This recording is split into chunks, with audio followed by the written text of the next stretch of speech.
A ticking time bomb, that's how a recently retired air traffic controller characterized the situation at Nashville's Air Traffic Control Tower.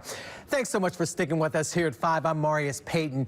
While issues are being exasperated by the government shutdown right now, we've learned a tool that could help air traffic controllers is not being utilized as much as it should. That's according to them. Steve Mailing joins us now in studio. And Steve, you got your hands on an internal memo. What did that say? Well, Marius, this internal staffing triggers, one of which we saw more recently last week, which basically slows the amount of air traffic controllers in our airspace at the tower is understaffed. Now, what I found out is that in instances where it was needed, it's been a rarely activated safety precaution, and former air traffic controllers say it's a ticking time bomb.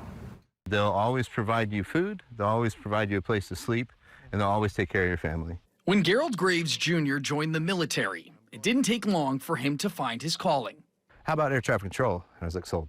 I'll take it. Give me the job. After over 20 years serving not only as a military controller, but an air traffic manager, his service was done overseas. These are all people that worked for me. He joined Nashville's tower in 2019, and as Nashville continued to grow post-COVID, staffing in the tower was playing catch-up. When it finally hit Nashville about 2.5 years ago, where we're setting records daily, that's when the permanent 6-day work weeks were, for almost every controller, were there. Going from 32,000 passengers a day in 2015 to 75,000 a day now, the demand takes its toll. Every day I went into work, especially as it got closer, I was a little bit anxious. You know, I was like, man, when is my luck gonna run out?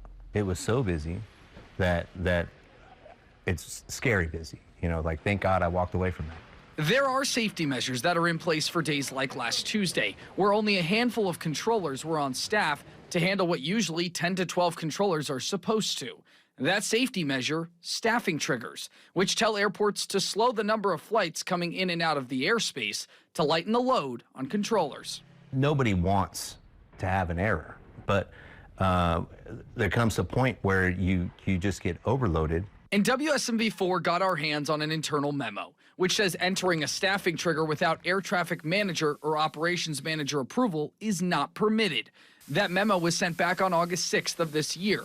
We asked Gerald about staffing triggers in his time as a controller. In my opinion, what I've seen is that out of 10 times where a controller is asked for a staffing trigger, 6 times it doesn't even get out of the building.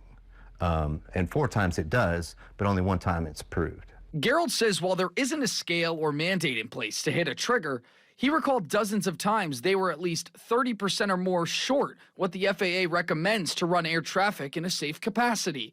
He and other former controllers say if the problem is not fixed soon, with the airport's rapid expansion, it could be a recipe for disaster. It's like a time bomb. Nobody wants it to happen, but the fear every day going in there is that today could be the day. I want to say this does not mean that flying is not safe. However, BNA continues to move on an upward trajectory. This means former controllers say it could be a cause for concern as time goes on, especially if these controllers don't have any relief in sight. Marius. Wow, Steve, thank you for the insight.